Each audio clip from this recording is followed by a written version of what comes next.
Hola, mi nombre es Robert Mackenzie. Bienvenidos nuevamente a los campos de la Universidad de Chicago. Veremos en un momento la tercera parte de la serie de Milton Friedman para la televisión, Libres para Escoger. Hemos llegado hasta ahora a conocer el apasionado pensamiento de Friedman acerca del modo de vivir de la gente. Dice que cuando la gente persigue sus propios intereses, todos salen favorecidos. Es por eso que él está fuertemente en desacuerdo con el control gubernamental. Realmente es difícil ver a los Estados Unidos como un país libre debido al extenso control gubernamental en la vida económica de los norteamericanos.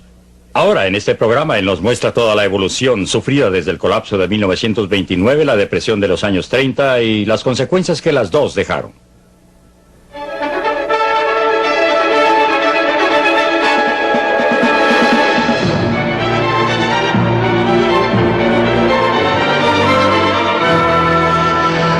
Libre para elegir. Una opinión personal de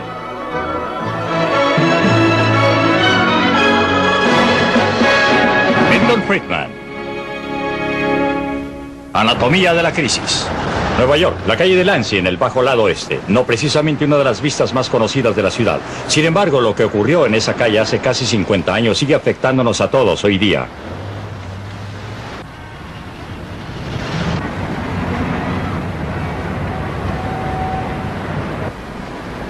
Wall Street.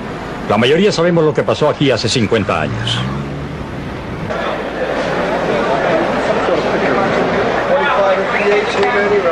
En el interior de la Bolsa de Valores, el jueves 29 de octubre de 1929 se vino abajo el mercado. Desde entonces se le recuerda como Jueves Negro. El colapso de Wall Street fue seguido por la peor depresión en la historia de América. La depresión ha sido atribuida al fracaso del capitalismo. No fue así, pero persiste el mito. Lo que pasó en realidad es diferente. Aun cuando las cosas se veían muy superficialmente, el comercio había empezado a decaer a mediados de 1929. El derrumbe de Wall Street intensificó la recesión. El mismo efecto tuvieron las quiebras bancarias en el sur y en el oeste. Pero la recesión se transformó en crisis solo cuando estas quiebras se extendieron hasta Nueva York. Y en particular a este edificio, en esa época, la sede del Banco de Estados Unidos. El fracaso de este banco tuvo hondas repercusiones y pudo haberse evitado. Fue en cierto modo un accidente histórico el que precisamente este banco jugara el rol que jugó. ¿Por qué fracasó? Era un banco perfectamente sólido. Bancos con situaciones financieras peores que las de él habían tenido dificultades y se habían salvado con la cooperación de otros bancos. La razón por la que se salvó tiene que ver con su carácter relativamente político. Primero su nombre, Banco de Estados Unidos. Un nombre que hacía creer a los inmigrantes que era un banco oficial del gobierno, cuando en realidad era un banco simplemente comercial.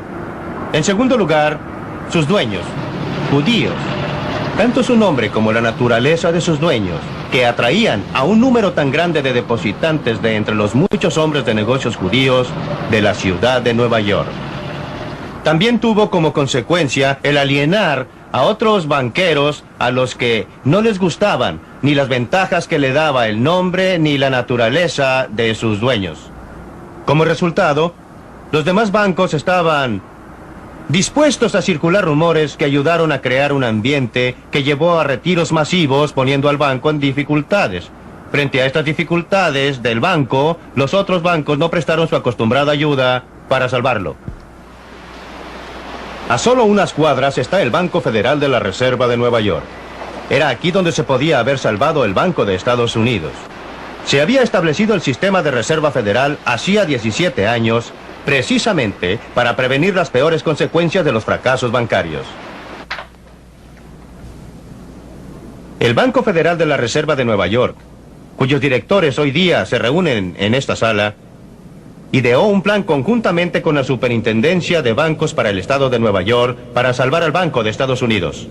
Su plan requería la fusión del Banco de Estados Unidos con varios otros bancos, como también un fondo en garantía suscrito por otros banqueros para asegurarle a los depositantes que el activo del Banco de los Estados Unidos estaba a salvo y seguro. El Banco de Reserva citó reunión tras reunión para poner en operación el plan. En un momento había acuerdos y en otros no. Finalmente, En una reunión que duró toda la noche el 10 de diciembre de 1930, los demás banqueros, y muy en especial J. Pierpont Morgan, rehusaron suscribir el fondo de garantía y el plan se fue al agua. Al día siguiente, el Banco de Estados Unidos cerró sus puertas para no abrirlas nunca más. Para sus depositantes que veían congelados sus ahorros y arruinados sus negocios, el cierre fue trágico.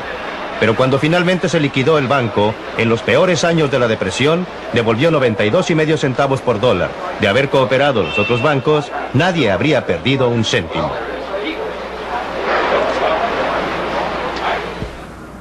Para los otros bancos de Nueva York, el cierre del Banco de Estados Unidos parecía tener efectos puramente locales, pero se equivocaban. En parte porque tenía tantos depositantes, en parte porque muchos de los depositantes eran pequeños comerciantes, pero en parte porque era el banco más grande de los Estados Unidos en ir a la quiebra hasta esos momentos. El cierre produjo profundos efectos. Depositantes de todo el país se asustaron por la seguridad de sus fondos y corrieron a retirarlos. Hubo retiros masivos y quiebras por montones, y durante todo ese tiempo, el Banco Federal se limitó a tomar palco, cuando tenía el poder, el deber y la responsabilidad de proveer el dinero líquido que habría permitido a los bancos cumplir con las demandas insistentes de sus depositantes sin tener que cerrar sus puertas. La forma en que los retiros masivos de los bancos pueden aumentar o ser detenidos es consecuencia de cómo opera nuestro sistema bancario. Es posible que piense usted que al llevar dinero al banco y depositarlo, el banco lleva ese dinero y lo coloca en las bóvedas en espera de que lo vuelva usted a necesitar. ¿Cómo los quiere? Quisiera 2 de a 10, 1 de a 5 y 5 de a 1. Ok. El banco no hace nada de eso. Inmediatamente toma una buena parte de su depósito y lo presta a otro.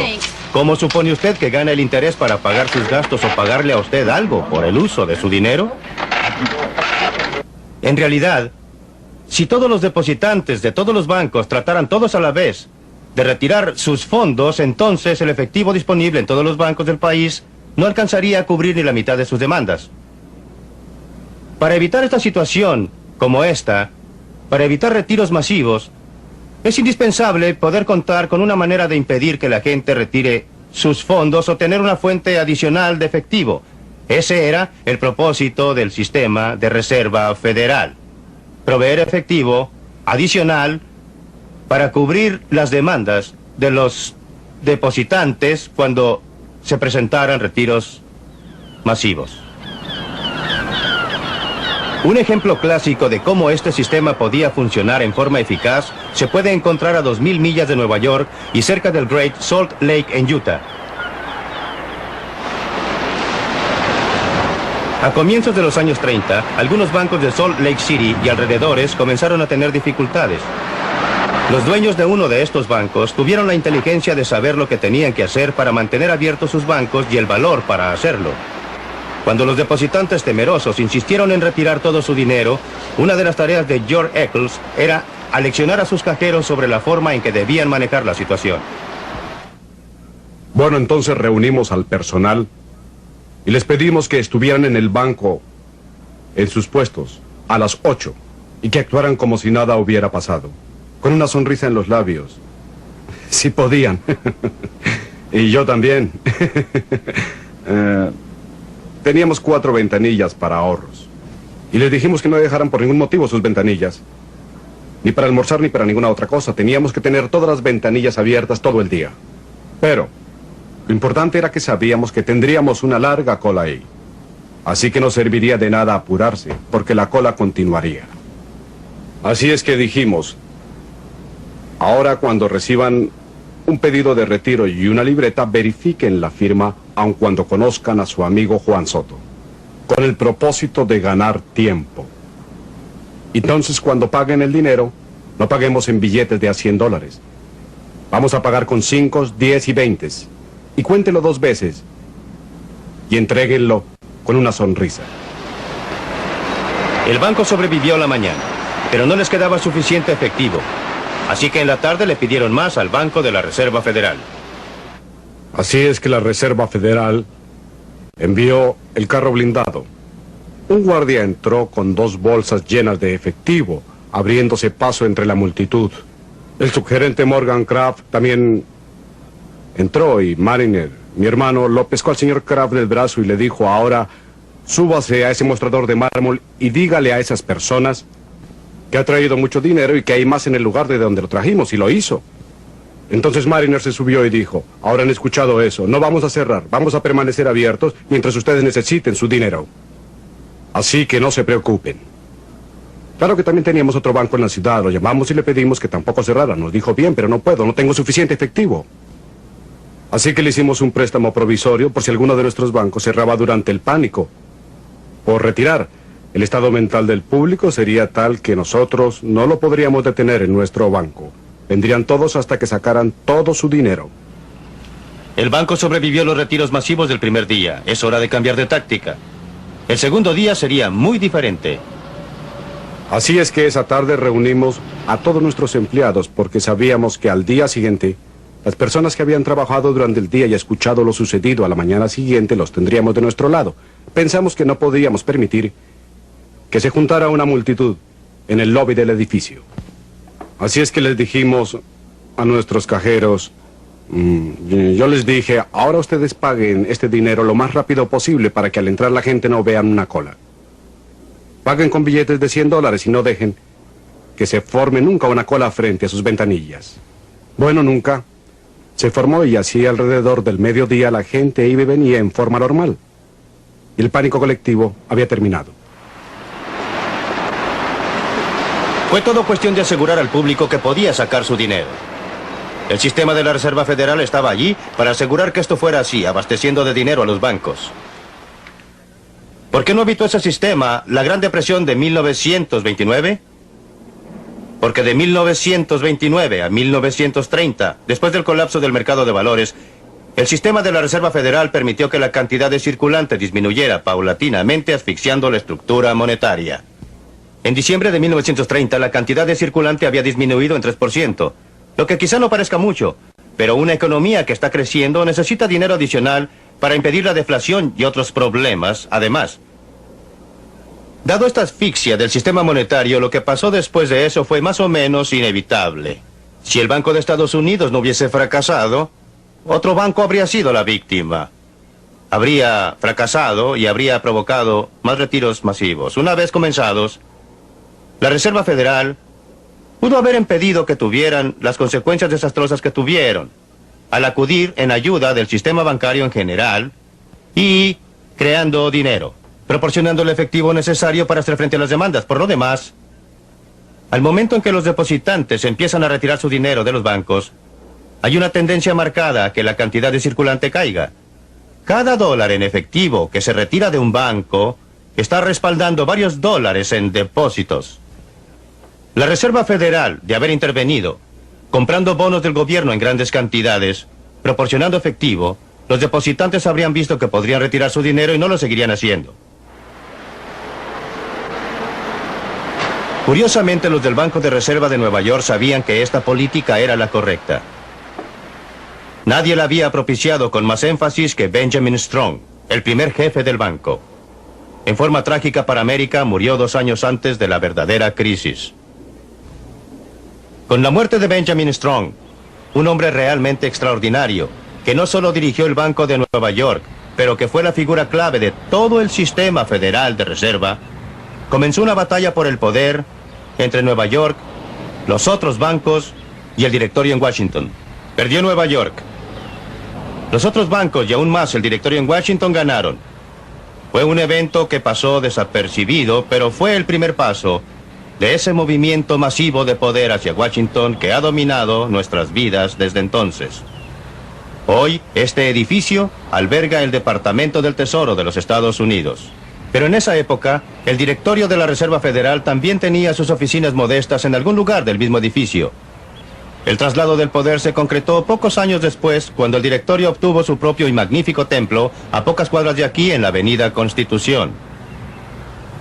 A pesar de los excelentes consejos desde Nueva York, el sistema se negó a comprar bonos del gobierno, algo que habría proporcionado efectivo a los bancos comerciales y que les habría permitido responder mucho más fácilmente a las demandas de sus depositantes. En cambio, créalo o no, el sistema se quedó sin intervenir, mientras en todas partes quebraban los bancos. Como dijo uno de los jefes del sistema de reserva, tenían que guardar sus cartuchos para el caso de una verdadera emergencia. Pero si esto no era una emergencia, ¿qué era? Al cerrar un banco tras otro, se producía una reacción en cadena, destruyendo a su paso la moneda.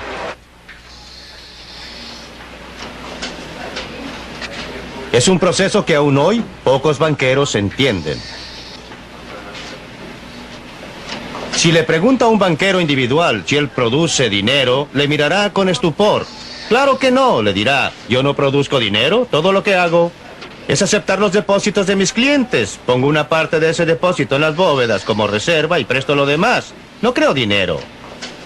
Desde el punto de vista del economista, la situación es muy diferente. Como expliqué anteriormente, la mayoría de los depósitos que figuran en los libros de los bancos fueron anotados por la pluma de un contador. Pero ese hecho simple no lo ve el banquero individual porque no sucede aquí, dentro del banco. Sucede como resultado de una transacción entre los bancos. Como bien lo sabían los hombres que dirigían la Reserva Federal, sucede que el dinero prestado por un banco es depositado en otro banco para ser prestado nuevamente a otro. Durante la depresión, el proceso trabajaba a la inversa. Los bancos estaban destruyendo la moneda y la Reserva Federal dejó que sucediera. El resultado final fue que para cuando hubo terminado el triste episodio, el año de 1933, la cantidad de dinero en los Estados Unidos había disminuido en un tercio. La lenta asfixia se había tornado en estrangulamiento. Por cada $3 de efectivo que tuviera la gente en depósitos en 1929, solo quedaban $2. Por cada 3 bancos abiertos en 1929, en 1933 solo 2 quedaban. La terrible depresión que siguió fue resultado directo del manejo por parte del sistema de la Reserva Federal.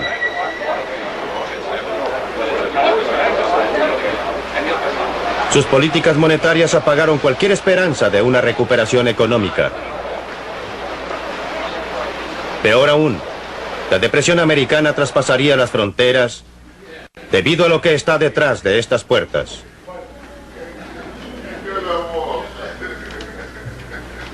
Esta es la bóveda del Banco de la Reserva Federal de Nueva York. Adentro está la mayor acumulación de oro en el mundo.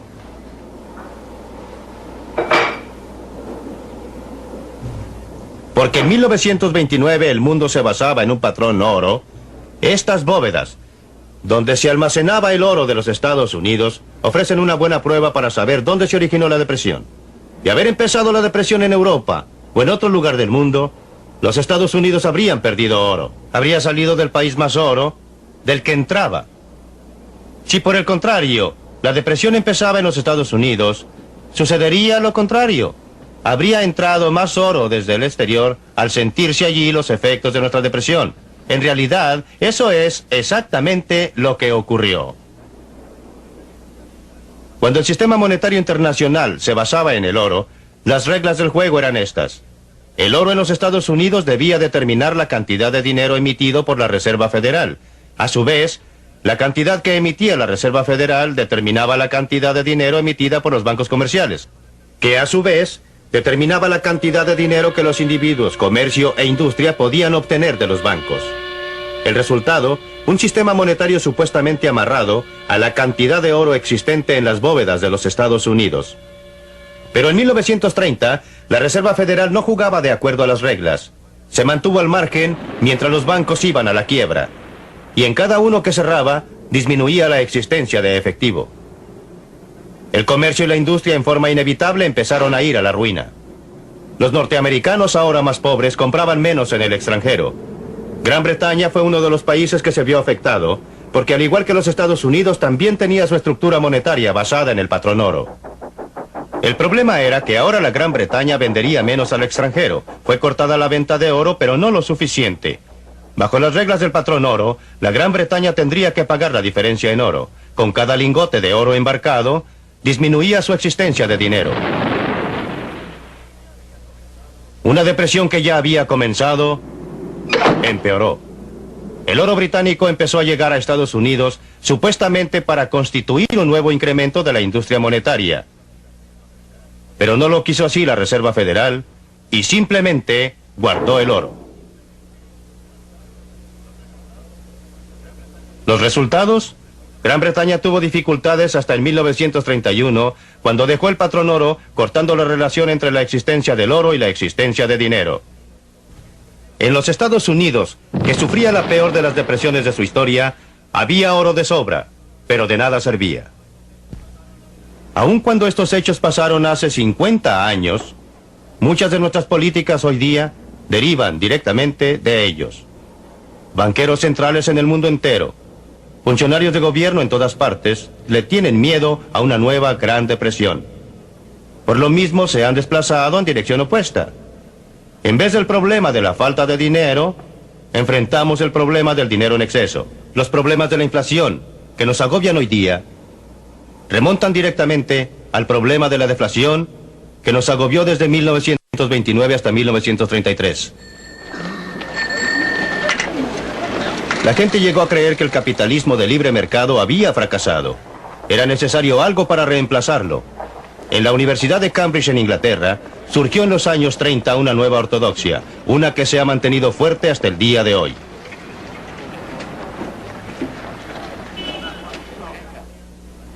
Debe su influencia al cerebro brillante de un hombre, John Maynard Keynes, quien fue sin duda uno de los economistas más grandes de todos los tiempos.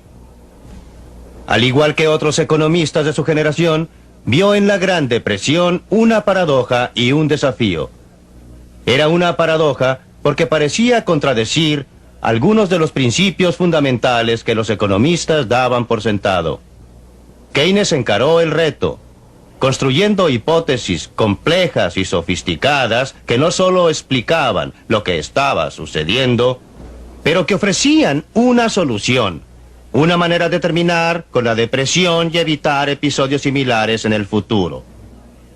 La médula de su teoría era que no importaba lo que sucediera a la cantidad de dinero, lo que realmente importaba era la categoría precisa del gasto. En jerga de economistas quería decir gasto autónomo. ¿Qué tipo de gasto es ese? Podría ser en inversión de empresas, en construcción de fábricas, en ampliar el número de máquinas, en aumentar inventarios. Podrían ser gastos de particulares en construcción de casas. O más importante aún, gastos a déficit presupuestarios del gobierno. Si el gasto de particulares, con el propósito de invertir en la construcción de casas, no bastaba para mantener un empleo completo, entonces el gobierno podría entrar, gastar algo y suplir la diferencia. Fue así como nació la teoría del cebado.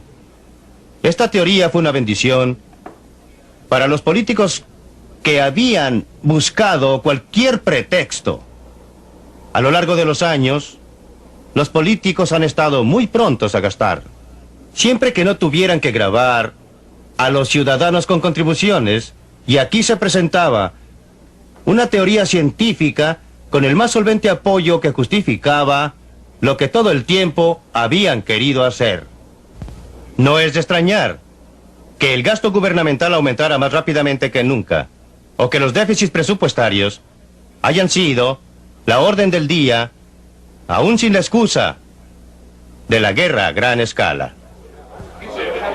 En los Estados Unidos, la nueva administración Roosevelt hizo suyo el enfoque keynesiano. Autorizó gastos masivos para proyectos del gobierno. Involucraba al gobierno cada vez más en la dirección de la economía. Desarrolló programas destinados a proporcionarle seguridad a todas las personas. En Inglaterra también, la idea que solo el gobierno podía apoyar la economía se cimentó, como queda claro en esta película de la época. Con la ayuda del gobierno nacional, se reiniciaron los trabajos en la nave Cunard número 534 y todos esperamos que sea el preludio de un periodo de prosperidad constante de la industria. Las exportaciones de artículos de algodón a la India han aumentado y como resultado del sistema de cuotas en las colonias instaurado por el gobierno nacional para reducir los peligros de la competencia japonesa, las exportaciones de artículos de algodón a esas colonias se han duplicado. Una de las contribuciones más importantes del gobierno nacional hacia una mejoría de las condiciones sociales ha sido una campaña habitacional sin paralelo en nuestra historia.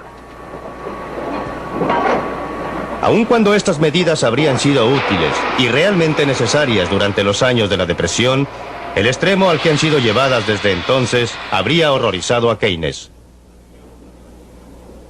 Keynes murió en 1946. Me ha parecido siempre una tragedia el que no viviera una década más. Era el único hombre con la posición, personalidad y fuerza de carácter para lograr que sus discípulos no llevaran a extremos algunas ideas que eran buenas para los años 30, pero que no eran buenas en una situación de posguerra.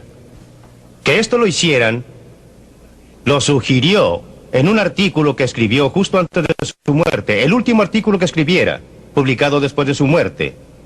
En ese artículo expresó serias reservas respecto al extremo a que fueron llevadas sus ideas por algunos de sus discípulos. De haber estado el presente, si hubiese vivido otra década, quizás se habría evitado la inflación que estalló después de la guerra. El crecimiento masivo de un gobierno central que empezó después de la depresión ha continuado desde entonces. Más aún, ha aumentado en los últimos años. Cada año hay más edificios en Washington ocupados por más burócratas administrando más leyes.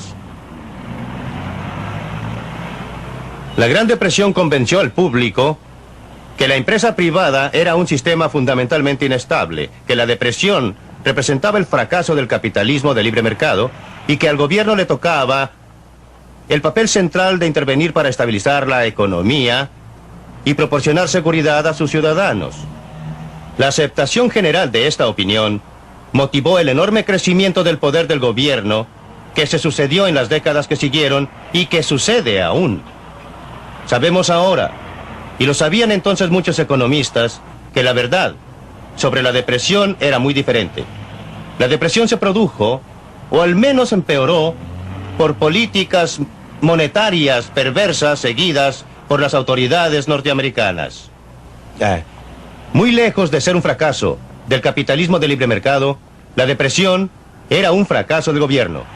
Desafortunadamente, ese fracaso no terminó con la Gran Depresión. Desde entonces, el gobierno ha tratado de afinar la economía.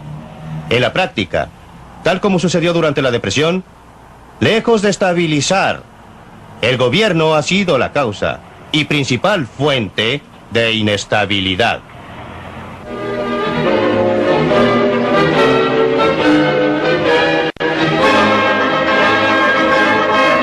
Libre para elegir. Y ahora nos juntamos con los invitados aquí en la Universidad de Chicago en el momento en que discuten la interpretación que da Friedman de los eventos y sus connotaciones hoy en día. El colapso de 1929 y los que se sucedieron no fueron los primeros en su especie. El capitalismo había estado sometido a depresiones severas desde los comienzos de la Revolución Industrial. Era, sin embargo, la primera vez que el gobierno intentaba intervenir en forma seria y lo hizo muy mal. La enseñanza que sacaría yo es muy simple. El gobierno es inevitable, las expectativas del público son justas. El gobierno debiera hacerlo mejor. Curiosamente, el gobierno mejoró hasta hace muy poco. Hasta octubre de 1973, yo diría que el gobierno tuvo un éxito mediano en sus esfuerzos por corresponder a los deseos del público.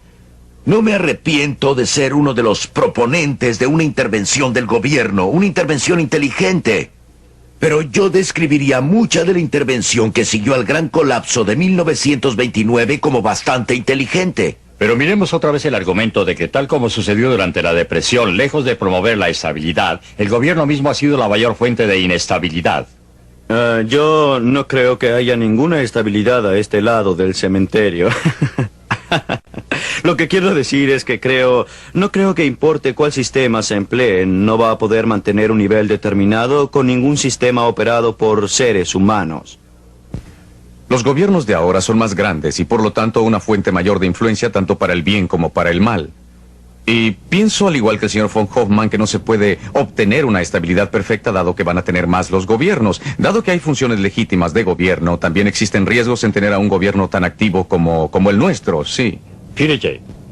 Creo que el gobierno es un dios que ha fracasado. Tenemos demasiado gobierno cuando necesitamos menos y ha fracasado en su intento por prevenir las formas modernas de inestabilidad económica como las que se presentaron en la preguerra. No creo que el gobierno sea la principal fuente de esa inestabilidad y tampoco creo que deshaciéndose de él o reduciéndolo, con lo cual concuerdo, se elimine la inestabilidad. Yo lo explicaría así. Hubo un gran economista con una doctrina suficientemente esotérica, pero que podía no obstante ser traducida, como lo hizo el Dr. Friedman en la película, a un inglés simple. En una época en que la Gran Depresión causó problemas tan serios a tantos y surgió el deseo, muy natural en el ser humano, de que nunca volviera a suceder algo similar. He aquí que coincide en una teoría apropiada con un sentimiento público apropiado. Y supongo que el símbolo en los Estados Unidos fue el paso en 1946 del Acta del Empleo de ese año que, aun siendo una medida débil, fue no obstante la declaración pública de una obligación del gobierno de hacer algo respecto al empleo y la prosperidad económica en buena hora, ¿verdad? Ahora, eso es realmente el meollo del asunto. ¿Está de acuerdo en que era bueno que el gobierno aceptara esa obligación en ese preciso momento? Creo que es importante distinguir entre dos asuntos completamente diferentes. Existe la pregunta relativamente estrecha de si Keynes estaba en lo cierto al creer que se podía estabilizar la economía con respecto a una variable verdaderamente esencial, el desempleo, aplicando cierta técnica de la que hablaba.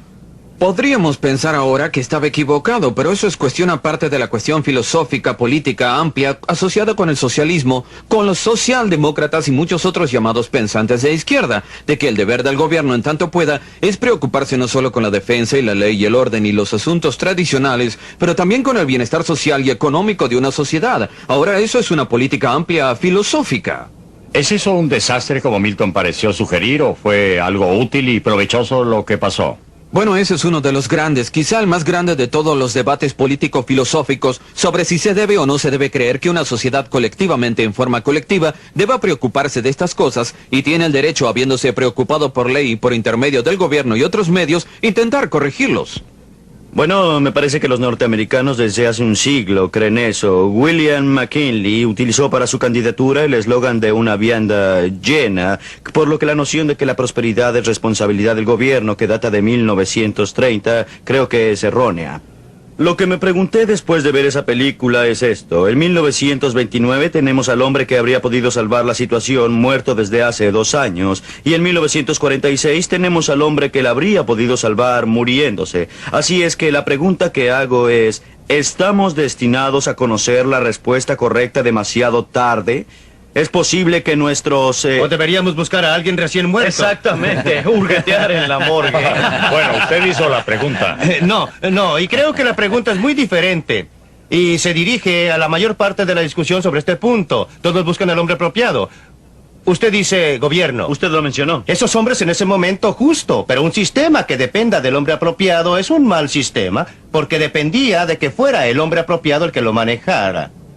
La idea de un manejo de la demanda, el tipo de las cosas de las que hablamos y en las que la muerte de Keynes era importante, era un mal sistema porque dependía de un hombre específico que lo dirigiera. La noción del problema que mencionó Bob Lekachman, que el problema no es que el gobierno interfiera, pero el que lo haga en forma inteligente, es una necesidad por tener el hombre adecuado, el hombre en el caballo blanco que sabrá qué hacer. Mi punto de vista en general es diferente y es que el sistema es el equivocado. Deberíamos tener un sistema en que la forma correcta de lograr estos objetivos es tener un sistema que no dependa de si tiene o no el hombre que sepa qué botones tiene que apretar en el momento apropiado. El que depende del establecimiento de un marco dentro del cual una mano invisible, dentro del cual las actividades de personas de todas partes puedan en forma conjunta producir el tipo de resultado. No producir estabilidad perfecta, pero producirá un grado más alto de estabilidad, un grado más alto de libertad, un nivel más grande de prosperidad del que hemos tenido con este tipo de intervenciones gubernamentales. Bueno, todavía falta que alguien diseñe el sistema. No se puede extraer a las personas de él completamente. Supuesto.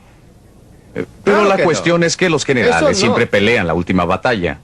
¿Cómo sabemos nosotros que el sistema no peleará en la última guerra? Es muy probable que no tendremos otra depresión exactamente como la del 1929 al 1933. Pero eso no quiere decir que no tendremos otra depresión o otra estagflación o alguna otra crisis de otro Pero origen. es reversible este proceso porque usted sostuvo que el público, horrorizado por la Gran Depresión, en efecto le pidió al gobierno que aceptara la responsabilidad por el bienestar de la economía, por la dirección de la sociedad, etcétera. Ahora que nuestras esperanzas han ido creciendo, ¿podrán ser volcadas en el sentido contrario? Déjeme contestar una pregunta que usted no hizo y decir que me parece que aquí estamos discutiendo un asunto parecido a la astrofísica social. Y esa pregunta es, ¿tenemos una mano invisible o estamos en una estrella de guerra en que estamos tratando de diseñar una computadora que se va a encargar de la navegación de esta cosa? En otras palabras, me parece que allí está nuestra pregunta central. ¿Existe un mecanismo que se pueda colocar en el centro de la nave espacial que operará a pesar de quien lo capitanee y en qué momento? No creo que sea una pregunta económica, sino creo que es una pregunta que se acerca a la religión. Pues bien, eso en realidad no está en nuestra agenda. ¿Y por qué no? Me atrevo a repetir la pregunta, aun cuando está vigente en la mente del público. ¿Puede invertirse el proceso en el que la opinión pública espera del gobierno un resultado feliz? Oh, no, de ninguna manera. Y sería muy tonto de parte del público, que por lo demás es más cuerdo que académico, llegar a esta conclusión. Miran a su alrededor y ¿qué ven? Ven una colección de manos visibles aferradas a la Exxon, a otras corporaciones grandes. Estos no son competidores pequeños e independientes batallando por el favor del público. Son organizaciones grandes con bastante influencia en sus respectivos mercados. La interferencia del gobierno, por muy torpe que a menudo sea, es una respuesta casi inevitable a las obvias manipulaciones de las grandes corporaciones privadas. Si esto lo dice como académico, estaríamos hablando de hechos históricos. Ahora bien, la historia nos dice que el crecimiento del gobierno no ha sido el resultado de las cosas que usted indica. No son las grandes corporaciones, no son los grandes sindicatos, no es el desarrollo de la tecnología lo que ha producido la gran parte del crecimiento del gobierno. El mayor crecimiento del gobierno en nuestra época ocurrió en el área de redistribución. Ocurrió en el campo del diseño de programas que sacan de algunos para dar a otros. No vamos a analizar estos ahora, ya que los discutiremos en los dos próximos programas para tratar precisamente de si la intervención del gobierno que fue suscitada por la Gran Depresión ha sido un éxito o un fracaso. Pero para volver a lo suyo, las bases que da para una mayor intervención del gobierno no tienen casi nada que ver con el crecimiento real del gobierno hoy día. Sin embargo, al final de la guerra, inmediatamente después de la Segunda Guerra Mundial, se pensó que el gobierno iba a participar especialmente en la Gran Bretaña, en Francia, en la planificación centralizada, en gran escala de la economía. Debido a la experiencia de la guerra, cuando el gobierno estaba profundamente... Sí, en Alemania y Japón también. Sí, Alemania y Japón también. Era la guerra.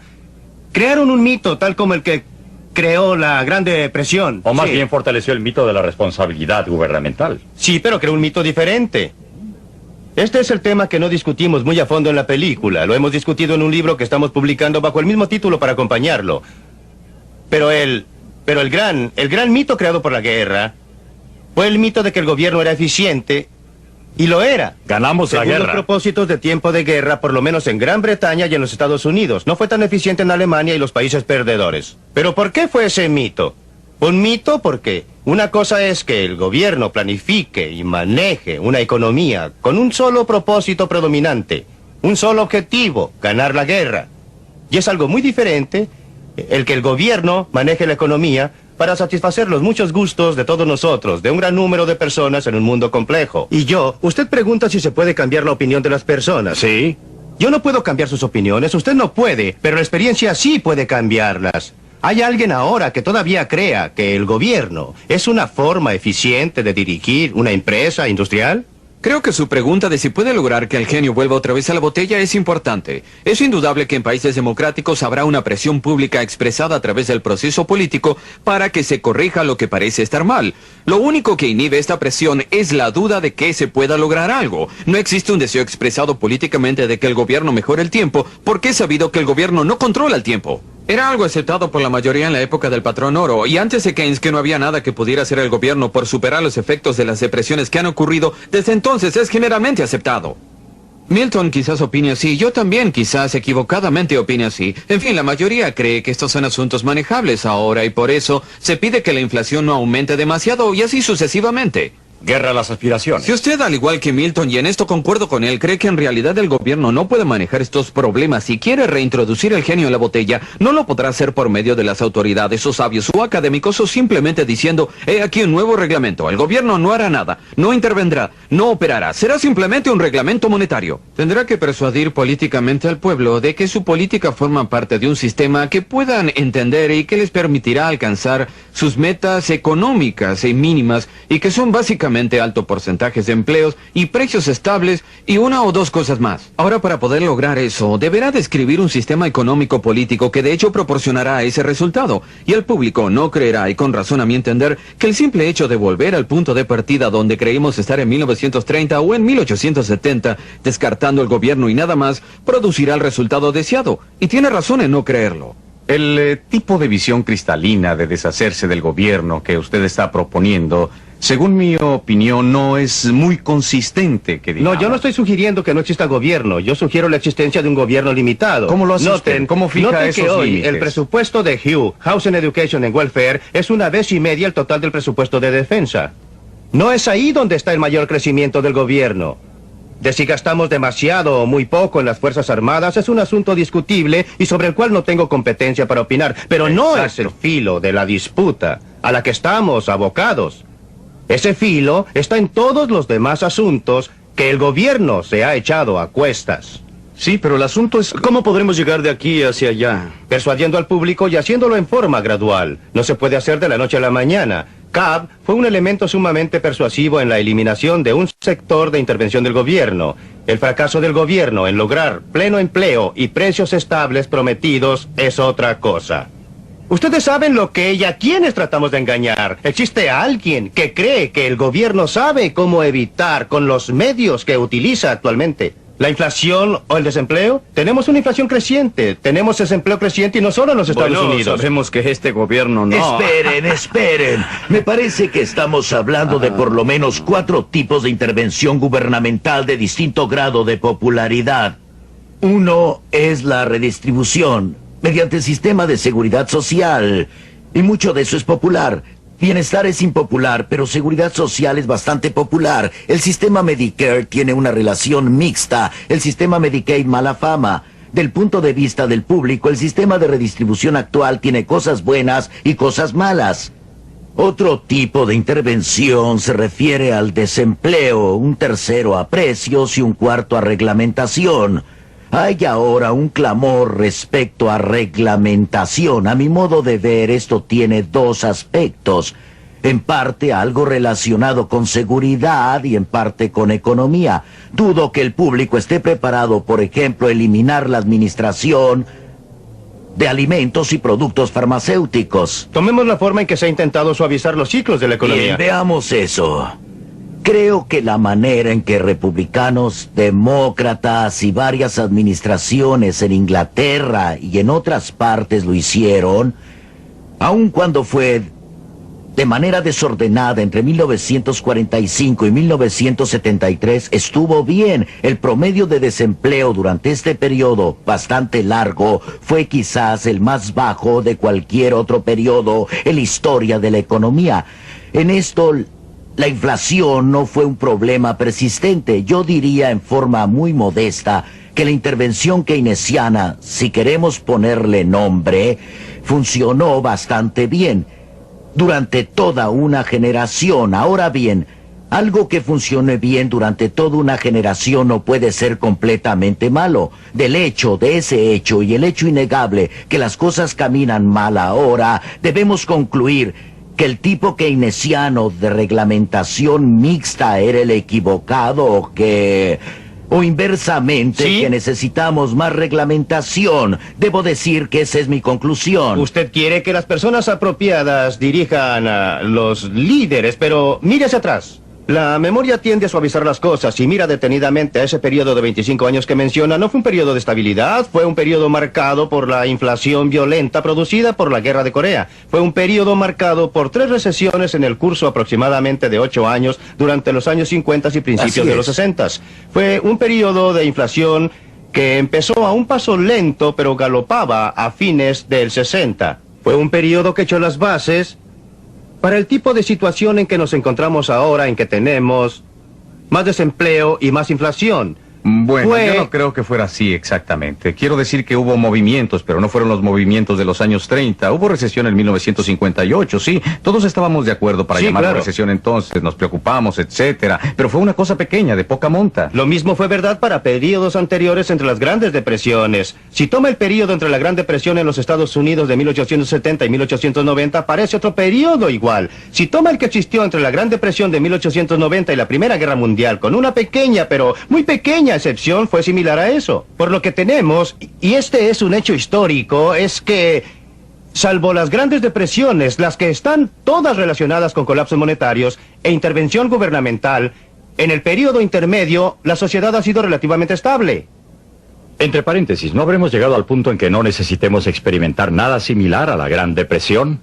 Usted dice recesiones, sí, pero no tiene relación con lo que conocimos en los años 30. ¿Habremos solucionado el problema? Porque la gente... No lo hemos solucionado. Yo creo que la semilla subsiste.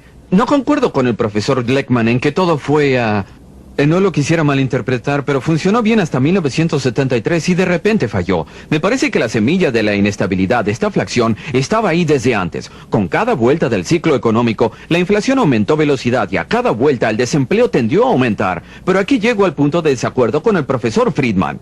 Concuerdo en que el gobierno ha fracasado y está destinado a fracasar en su intento por corregir esa inestabilidad. No concuerdo en que el gobierno sea la causa, ni que el hecho de remover o limitarlo eliminará esa inestabilidad, ya que su constitución, y concuerdo con todas las cosas que quiere incorporar en él, aun cuando yo quisiera incorporar más, deja operar libremente a los grandes capitales, y como respuesta a ellos, estamos seguros de tener también lo grande del lado laboral. Pero mi posición es que habiendo grandes organizaciones laborales, existirá la manera de establecer premios en la sociedad, no solo mediante sindicatos, sino mediante muchos procesos en que se juntan grupos para explotar el proceso político y los derechos legales y para defenderse contra la competencia, para los que la gente fija incentivos por sobre lo que los economistas llaman precio nivelador de mercado al trabajo. Fija niveles de salarios que hacen imposible el empleo de todos. Por lo tanto, tendrá una tendencia inherente al desempleo alto. Si los gobiernos reaccionan con el patrón keynesiano tratando de crear gastos que den empleo a esta gente, entonces concuerdo con el profesor Friedman que lo que se obtiene es más y más inflación, y si se quiere es causada por el gobierno, pero él es causa secundaria frente a una inestabilidad del sistema, y no hay nada en la constitución del profesor Friedman que corrija esa inherente contradicción o falta en la economía clásica occidental. ¿Niega usted, Peter? Veamos la reacción a esa Quisiera teoría. hacer una pregunta, Peter. ¿Niega usted que los grandes gobiernos juegan un rol importante en el aumento de los grandes capitales y el trabajo? Creo que se entremezclan. Dije una vez que grandes capitales producen lo grande del lado laboral y del lado del gobierno y conducen a grandes fracasos. En mi opinión, esa es la triste historia del siglo XX. Con ese camino con los grandes gobiernos? ¿Estaría mal? Grandes gobiernos producen grandes capitales, alto empleo y grandes fracasos también. No creo que históricamente haya ocurrido, pero usted y yo estamos de acuerdo. No queremos grandes gobiernos. Creo que hay algo decididamente malo con un hermoso sistema que produzca gobiernos grandes, torpes y agresivos. Enormes corporaciones con más influencia en el mercado que lo debido desde el punto de vista de la teoría de libre competencia. Sindicatos laborales que, por lo menos según algunas opiniones, tienen una influencia igualmente nefasta sobre el mercado. Debe haber una falla definitiva en el sistema capitalista que permite el desarrollo de estas instituciones. No me alarma porque soy socialista, pero yo estaría dispuesto a...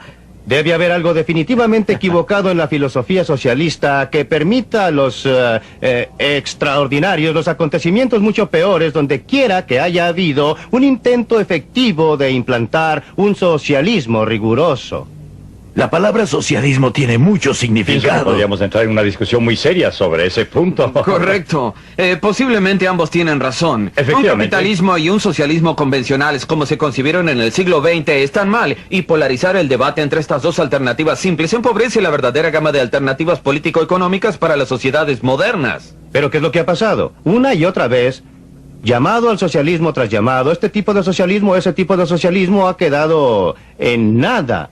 Y cada vez surge la contestación. Lo que pasó es que fue un tipo de socialismo equivocado el que se adoptó, o las personas equivocadas lo implantaron. Usted se está contradiciendo. La Reserva Federal en 1929 fracasó. Era el tipo equivocado de capitalismo.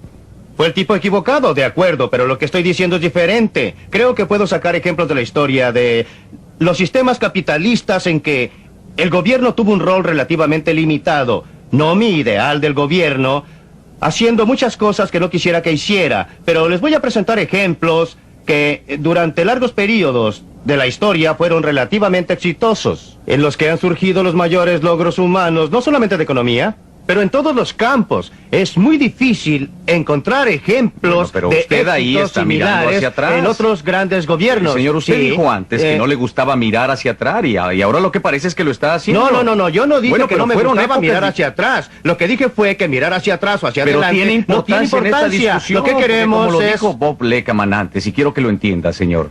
La escala de las cosas y de los negocios ha aumentado, y usted decía que grandes gobiernos, grandes organismos laborales, grandes industrias, grandes firmas van juntos. Lo que no aceptó antes cuando Bob dijo que lo aceptaría de ahora en adelante. No lo acepto. Lo que sí acepto es que el gran gobierno es fundamental en la promoción de grandes organismos laborales, grandes capitales. No acepté el hecho que sin un gobierno grande tendríamos los grandes capitales y organizaciones laborales que le preocupan.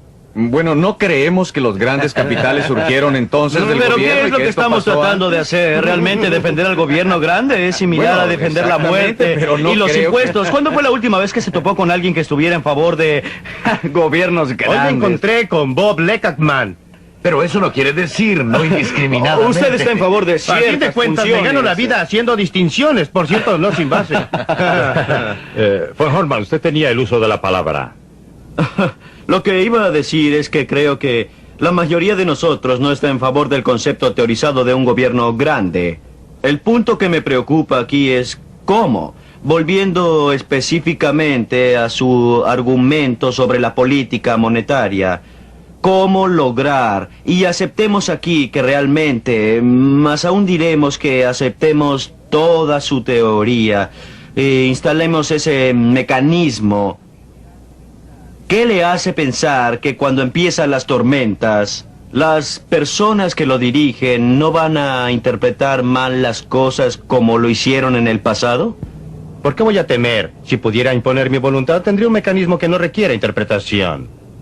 En otras palabras, una simple fórmula monetaria. A Absolutamente. pesar de todo, es implementada en relación a PNB. Correcto. La pregunta es, ¿cómo va a evitar que la gente abra esta caja negra? ¿Tendría No voy usted a tener algo? una caja negra, voy a tener un sistema muy abierto, escrito, como usted Sí, sabe, ya lo sé, pero la extensamente y en pregunta gran es, detalle no tiene sobre lo usted que el haría. reglamento que lo calculará, pero va a llegar alguien, o sea, aquellos a los que usted le disgusta que va a decir, pero nosotros podríamos hacerlo un poco mejor de esta o aquella Por manera, ¿no es supuesto. así? ¿Cómo los va a detener? Bueno, de la única manera que se puede hacer en una sociedad democrática es estableciendo una constitución escrita o no escrita. Y la no escrita es tan importante como la escrita para que el público en general acepte la idea de que esto no es lo que los hombres en el gobierno debieran hacer, que su problema es... Una medida altamente sagrada. Pero no necesariamente sagrada en el sentido teológico. No es justo que la gente diga que el profesor Friedman es un mal médico si no toman los remedios que prescribe. Creo que no es justo, pero sí me parece, y lo repito, que reducir todo el debate a uno está en favor del gobierno grande o el gobierno pequeño, como si fuera la única alternativa político-económica interesante o importante que tenemos, es muy tonto. Sí, claro, es muy tonto, pero si lo pone de esa manera en la práctica, en las sociedades democráticas, la gente seguirá apoyando y financiando el gobierno grande, salvo que usted, además de indicar los errores, defectos, debilidades, falibilidades y fracasos del gobierno, también describe en algún detalle y en forma atractiva los otros cambios que va a hacer en los sectores no gubernamentales de la economía, que les va a dar a la gente el tipo de protección, oportunidad, de satisfacción, de estabilidad, de prosperidad que quieren. No los va a aceptar porque usted les está ofreciendo una buena oportunidad y lo van a ver. Aun cuando usted no apruebe la interpretación, aun si yo no la apruebo, ¿cómo volver a algo que están felices de haber superado? ¿Cómo se pone un límite y dónde se pone? Es una pregunta sumamente difícil de responder y no veo manera para tomar una decisión que detenga como la roca de Gibraltar a todos los que vengan. Eso me parece a mí que es sumamente difícil, sí. No creo que el público elija, ni tampoco creo que debería elegir en forma ideológica. Creo que actuará en favor y en contra de ciertas actividades del gobierno basado en su experiencia, en su percepción de lo que está bien para sus propios intereses, etc. Mi opinión es que no excluyo la posibilidad de que habrá una mezcla distinta de percepciones del público que lleve a un cambio en las funciones del gobierno. Pero creo que igualmente puede resultar que el gobierno tenga más o tenga menos funciones, una reducción de funciones. Me parece también que podría tener la política monetaria de la que habla y al mismo tiempo tener un ministerio del bienestar muy grande. Absolutamente. Y más sí. fácilmente. Sí. Desgraciadamente está usted en lo cierto. ¿Podría usted explayar sobre ese punto? No, yo no. No, lo digo en serio. Concuerdo con usted y con Nick, estos son temas separables. Y Peter Jay estará de acuerdo con eso también. A decir verdad, él y yo estamos en completo acuerdo sobre la política monetaria ideal. En lo que no estamos de acuerdo es sobre estas otras políticas, y no cabe duda que se podría tener una política automática estabilizadora como la que propongo, que contenga una tasa fija de crecimiento monetario, ninguna intervención subjetiva por motivos cíclicos. Y a la vez un gobierno muy grande con un ministerio de bienestar, tener toda suerte de reglamentos, tarifas y otras cosas. Con respecto a la opinión más generalizada de Peter Jay, es imposible no concordar con su aseveración porque se concentra sobre los objetivos y no los medios. ¿Cuáles son los medios más apropiados y más efectivos de darle a la gente la mayor seguridad? No se le puede dar con certeza, pero la mayor seguridad de que tendrán una sociedad razonable, estable, con oportunidades para que todos usen sus propios Tendremos que terminar la discusión por esta vez y espero que puedan estar con nosotros nuevamente para la próxima edición de Libre para Elegir.